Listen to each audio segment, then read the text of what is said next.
En primer lugar, la sangre era llevada por el sacerdote todos los días por adentro del santuario. Y entonces la sangre era tomada, llevada hasta el lugar santo y era asperjada 7 veces sobre el velo que estaba delante de la presencia de Dios. Bien. También todos los días se tomaban cenizas del altar del sacrificio y con esas cenizas se prendía el fuego del altar del incienso. Cenizas contaminadas, sangre contaminada, pero también había más contaminación, porque el sacerdote todos los días consumía una porción que sacaba con un gancho de la carne asada del cordero. Y eso significaba que el sumo sacerdote de alguna manera se hacía partícipe o tomaba sobre sí los pecados del pueblo. Recuerden que sobre el cordero se confesaban los pecados. Él comía esa carne y él también en cierta medida asumía el pecado del pueblo, tomaba sobre sí el pecado del pueblo. Entonces, esto es una cosa bien interesante. Por todos lados había contaminación. Por todos lados el santuario era sucio. Y eso es lo que yo he mencionado muchas veces en las charlas. Cuando una persona asperjaba la sangre, imagínense cuántas veces en el día se hacía. Por lo menos 2 veces. Pero si una persona quería sacrificar voluntariamente, era otra vez, y otra vez, y otra vez. ¿Cómo se imaginan que estaba esa cortina al final del año? Fea, hedionda. Horrible, ¿sí o no? Por eso era tan necesario que la cortina estuviera siempre al lado del altar El incienso. del incienso. Porque el incienso ayudaba a que el olor fuera dispersado. Bien, entonces este era el ciclo diario. Todos los días el sacerdote entraba, contaminaba el santuario y el santuario quedaba contaminado. Suciedad tras suciedad, día tras día, mañana, tarde, todos los meses durante todo el año. De esto se trataba el ciclo de la contaminación. Y esto es súper interesante, porque el pecador llegaba hasta aquí, confesaba su pecado, creyendo por la fe que el cordero estaba siendo sacrificado por él, y el pecador se iba limpio de conciencia, quedaba listo. Pero el pecado era algo que duraba mucho más tiempo en ser tratado.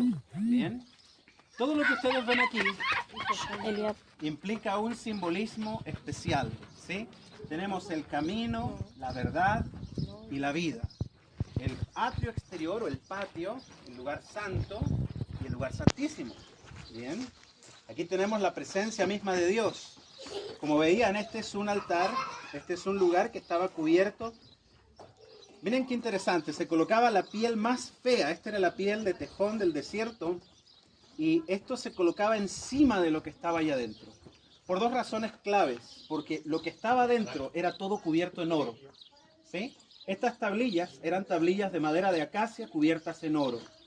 Todos los muebles estaban hechos en madera recubierta en oro, a excepción de la lámpara que era de oro puro.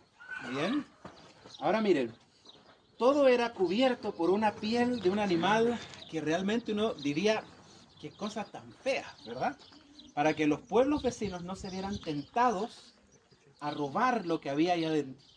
Por un lado, y por otro lado, porque a Dios siempre le encanta esconder la gloria en cosas comunes. Recuerden, el Señor Jesús vino y no tenía en él hermosura ni parecer, ¿no? Ahora bien, todo esto estaba cubierto por telas de diferentes colores. Teníamos la tela blanca, el color blanco que simboliza la justicia, el rojo carmesí que simboliza la sangre de Cristo, y tenemos también otro que estaba labrado de ángeles y querubines.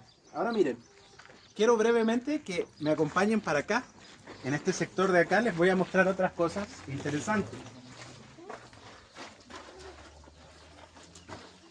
Aquí tenemos, por ejemplo, una representación de cómo era la vestidura del sumo sacerdote. ¿Se dan cuenta? Son casi los mismos colores que estaban dentro del santuario. La primera túnica es la justicia de Cristo, el color blanco, ¿bien? Eso representa que dentro del corazón tiene que haber paz, quietud, tranquilidad, limpieza, pureza de corazón. Después de eso venía una vestimenta de color azul. ¿Qué simboliza el color azul en la Biblia? A ver, ¿quién sabe? ¿Ah? ¿Qué simboliza el color azul en la Biblia? ¿Saben? Esto es algo bien interesante. Todos los judíos en el Antiguo Testamento cosían un bordón, un cordel azul en la orla, en la orilla de su manto, en las mangas y tanto en la parte de abajo. El cordón azul era un recordatorio de la ley de Dios. Literalmente lo dice el libro de Levíticos. Por tanto, estaban cubiertos por la justicia de Cristo, pero también por su ley. Bien, encima venía este chalequito. Es un chalequito corto. Este chalequito se le llama efod. Toda la vida yo pensaba que el efod era esta parte. Pero no, era este chalequito. Toda la vida yo juraba, a este parte que va encimita de todo, se le llama el pectoral. El pectoral, ¿sí? Y también toda la vida tuve otro problema. Miren aquí, estas son las sombreras. Y en las sombreras hay unas piedras, pero miren, yo las pinté de color negro. ¿Saben por qué las pinté de negro? Porque esas dos piedritas no son el Urim y el Tumim. Esas son dos piedras de ónix que iban en la hombrera, las cuales tenían tallados en un lado 6 nombres de 6 tribus y los 6 nombres en la otra. El Urim y el Tumim eran dos piedras que se sabe o se piensa que estaban colocadas a un costado del pectoral o escondidos en un bolsillo interior en la parte de atrás. ¿Bien? ¿Qué simbolizaba esto? Y es bien interesante hablar de esto. La ropa del sumo sacerdote siempre tenía la constante. En primer lugar, para mí es maravilloso, pero ¿qué son estas piedras? ¿O qué simbolizaban? Cada una de ellas representaba a una tribu de Israel. ¿Saben qué significa eso? Que delante de Dios, Él nos considera a nosotros como joyas. Somos joyas para Dios. Y nuestros nombres están tallados en piedras preciosas para Él. Y Él nos coloca en el pecho. Esto es como cuando, no sé, como quisieran en un colegio, una ceremonia, yo llevar una foto de mi hijo aquí. Este es mi hijo, ¿no? Yo llevo ahí, estoy representando a mi hijo, estoy orgulloso de lo que él es, de lo que él hace.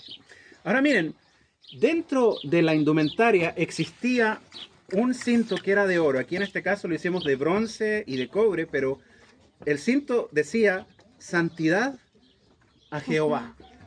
Aún la vestimenta que él tenía la propiedad de comunicar todo este tipo de mensajes acerca de santidad, de reverencia, ¿no? Entonces, la vestimenta se usaba de esta manera, ¿bien?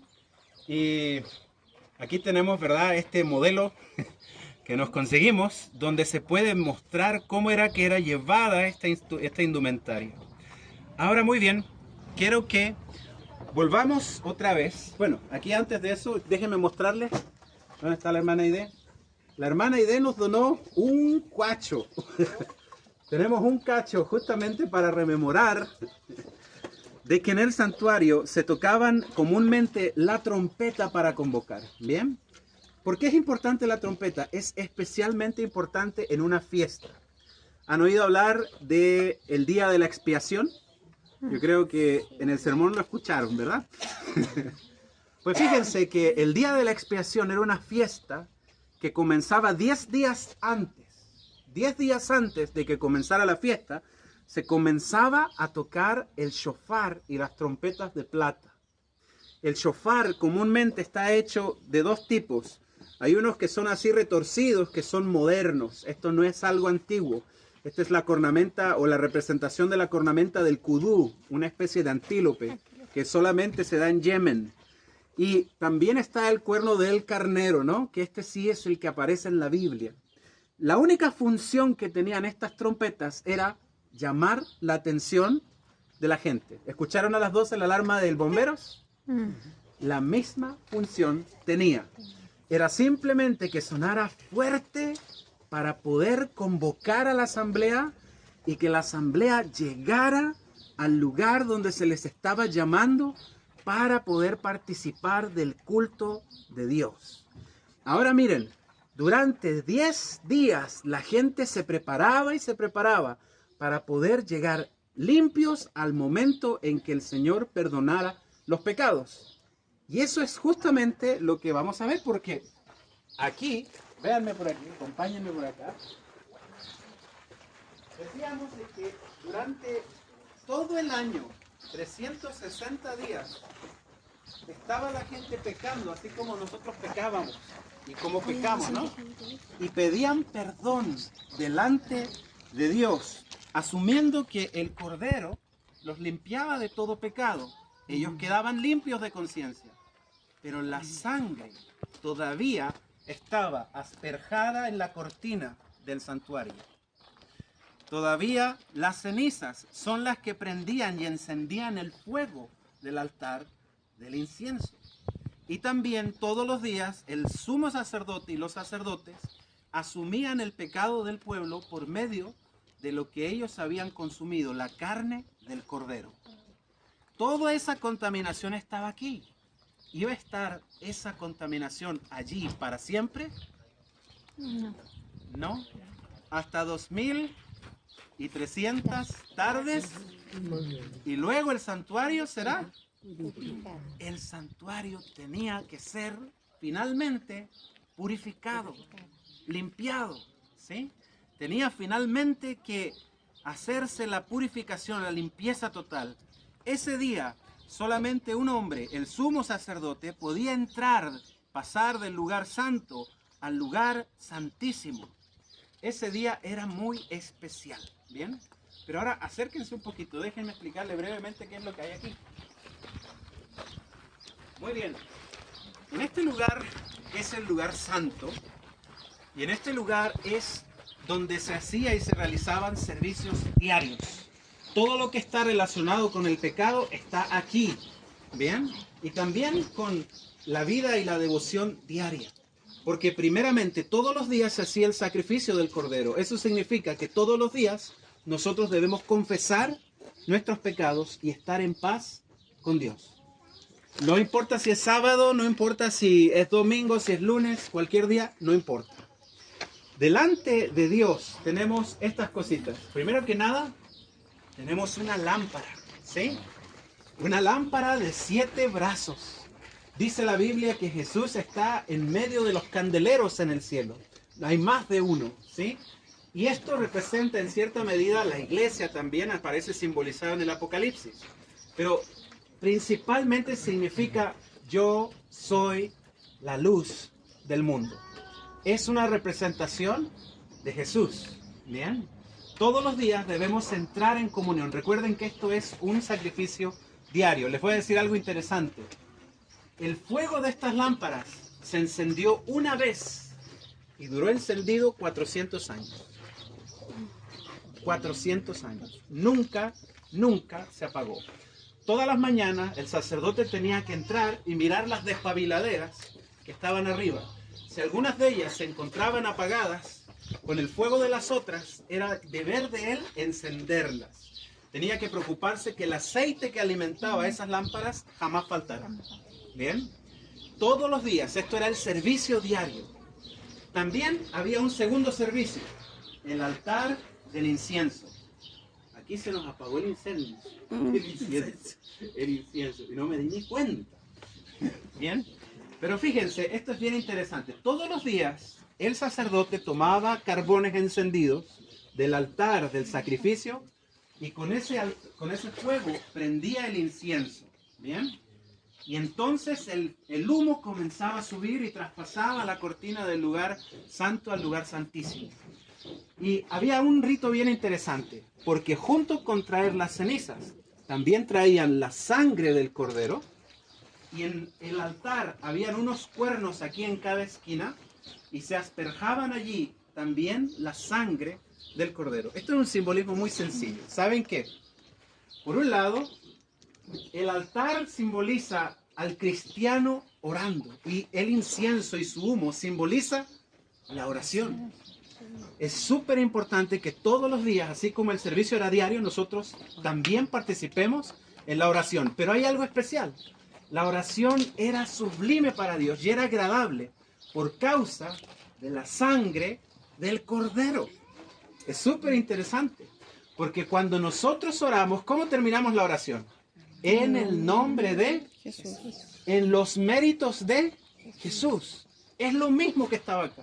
Las oraciones eran recibidas por Dios por medio de la sangre que se mezclaba con esas oraciones. ¿Bien? Y entonces el Señor decía, ¿no?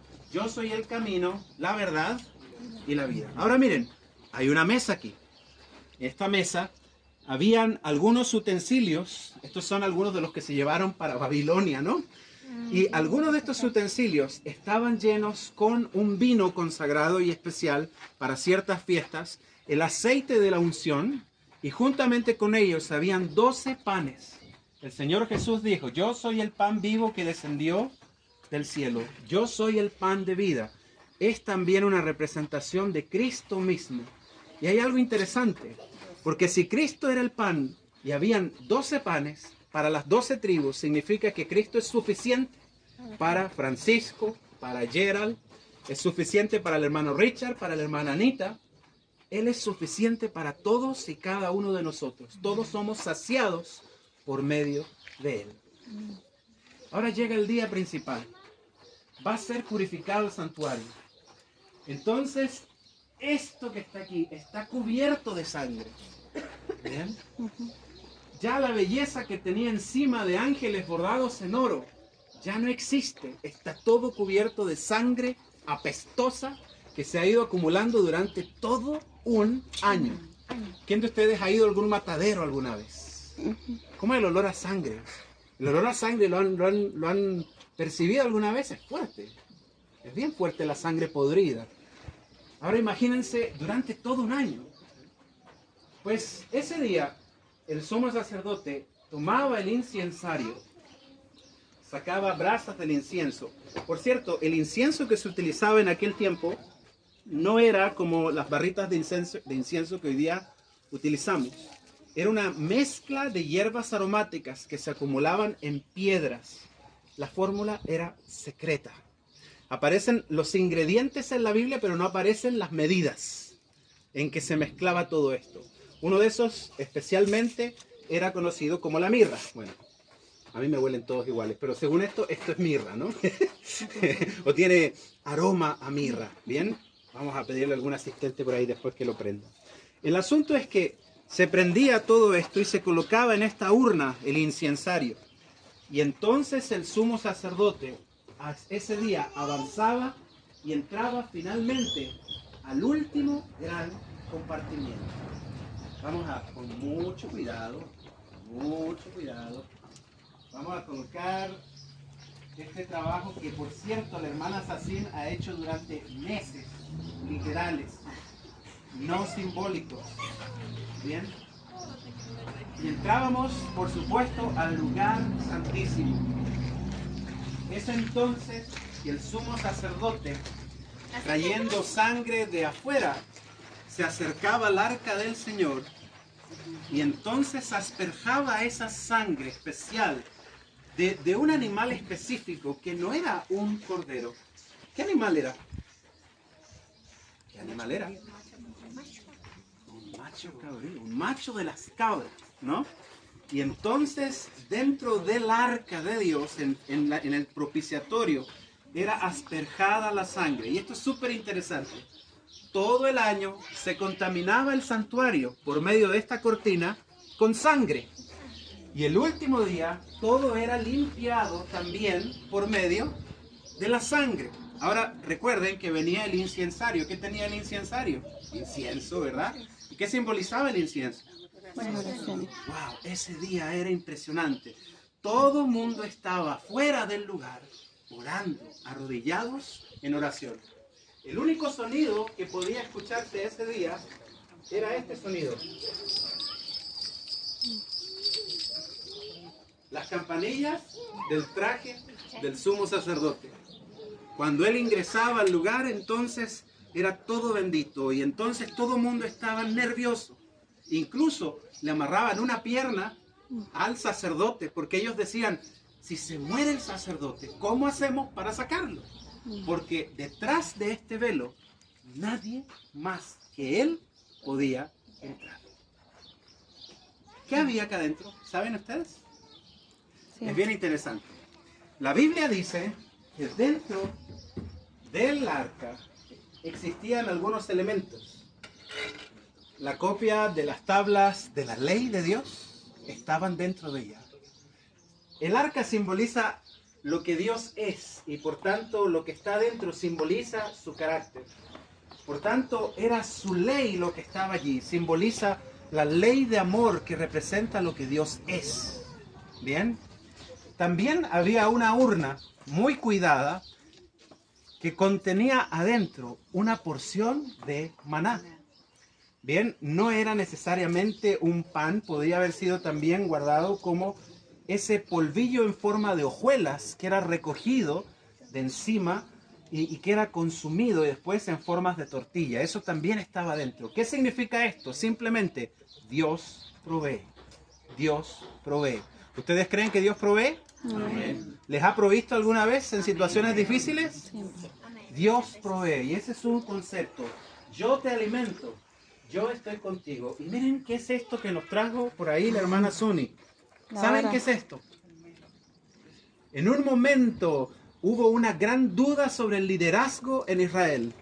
Y cada uno de los que querían o pretendían ser líderes colocaron varas delante de Dios. Aarón llevó una vara de almendro que estaba seca porque era una vara larga. Pero el milagro sucedió. Dentro de todas las varas, la vara de Aarón comenzó a florecer. Y le salió hojita. Y después le salió flor. Y de esa manera Dios enseñó cuál era su elección. Y ahí viene el tercer principio. Dios provee, Dios escoge. La voluntad de Dios debe siempre primar en nosotros. Hay quienes tienen otras interpretaciones. Yo creo que hay muchas que son válidas. Algunos dicen que este simboliza el plan de salud, el plan de educación. Yo no sé, hay muchas interpretaciones sobre esto. Pero claramente podemos comprender de que había una ley que representa el carácter divino. Pero no solamente había una ley. ¿Saben qué? Dice Deuteronomio que a un costado del arca había otra ley. La ley de ceremonias y sacrificios. El libro de Levítico y Deuteronomio, donde aparece cómo sacrificar corderos. Entonces dice en el Nuevo Testamento que la ley fue crucificada, ¿sí o no? Que la ley murió en la cruz. ¿Qué ley? Esta. Porque esta dice claramente que fue puesta como un testigo en contra de nosotros. La gente se confunde porque cuando dicen la ley piensan que era la otra ley. Pero la ley que fue clavada en la cruz fue la ley ceremonial. La ley de ceremonias y sacrificios. Volviendo otra vez, vamos a llegar al día de la expiación. Finalmente el sumo sacerdote se coloca y se ofrece aquí delante de Dios. Y esto es una representación, por supuesto, de cuando Cristo se ofrece a sí mismo por los pecados de todos nosotros. Dice la palabra en el libro de Hebreos que tenemos tal sumo sacerdote, no uno que no pueda compadecerse, sino uno que fue semejante a nosotros en todo, dice, en todo semejante a nosotros. Y dice que se presenta una vez por siempre delante del Padre con la ofrenda de sí mismo.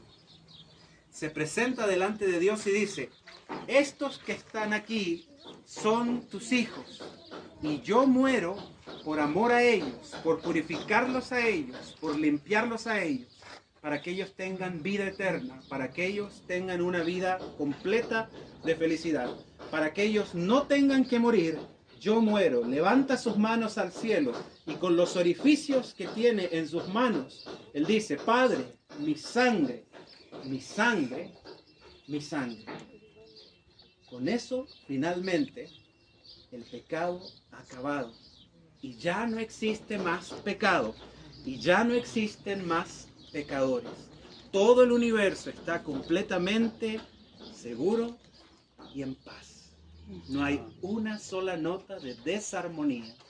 Todo ha vuelto a ser como siempre debió ser en un principio. Amén.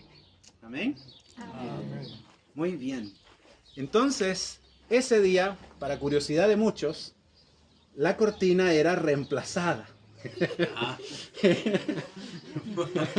Para curiosidad de muchos, sí, la cortina era reemplazada por una nueva. Y entonces, en el ciclo común, se volvía otra vez al ciclo habitual año tras año, año tras año. Pero el día de la expiación del cual nos habló el pastor en su sermón es un solo día. Era solamente un día. Eso significa que todos nuestros pecados algún día van a ser perdonados por medio de la sangre de Jesucristo. Amén. Amén. Vamos a terminar con una oración esta exposición. ¿Les parece? Oremos. Querido Padre Dios, rogamos con humildad que puedas perdonar nuestras faltas, nuestros pecados, nuestros defectos de carácter. Te agradecemos por esa amabilidad que has tenido de mostrarnos paso a paso qué tan profundo puede ser el pecado y sus consecuencias. Y te agradecemos también infinitamente que te hayas ofrecido como un Cordero Santo y sin mancha por nosotros. Que te hayas ofrecido como nuestro representante y sumo sacerdote delante de Dios. Que te ofrezcas por nosotros como el pan, como el incienso, como la lámpara. Y también como el único mediador entre Dios y los hombres, Jesucristo hombre. Pedimos que nos puedas bendecir y ayudar siempre en el nombre poderoso del Señor Jesús. Amén. Amén. Amén. Muy bien, hemos terminado. Pueden mirar cualquier cosita sin tocar, sin tocar, sin tocar.